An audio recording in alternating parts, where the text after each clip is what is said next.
Nabanggit mo na baka gumawa kang movie with Bea. Tapos meron siyang interview sa SNN with Tito Boy na nasabi niya na dumating sa point na muntik na siyang ma-in-love sa'yo. Ano reaction mo doon? Normal talaga yun. Pag nakasama mo ako, talagang gano'n ang... I have that effect on women eh. No, also on men. Hindi, sinabi niya yun? Oo, yun. Ano man yung sasabihin niyo? Ba't di man niya na sinabi sa akin? Dapat sinabi niya muna sa akin bago niya sinabi sa buong mundo. Baka napagbigyan ko pa siya. Biro lang. Biro lang. Hindi ko alam eh. Wait ulit, nilang yung pakulat. Grabe talaga ah.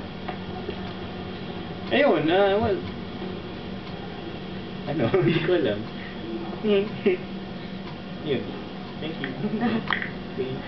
Tas last na lang. Kasi meron ata sa Yes Magazine, meron silang top 10 most influential people. Isa ka doon. Ano yung reaction mo? Well, I'm curious, no, kung paano ako naging ma-influensya. In what way? Ano bang nagawa ko or ano bang na-share ko para masabi mong influential yung pangalan ko or ako.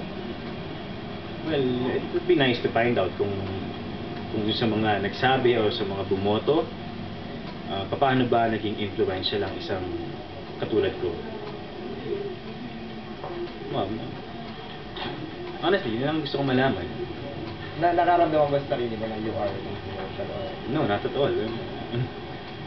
Ayun. Ano yung reaction na lang kasi napapabalitang si Gerald daw napupuso ang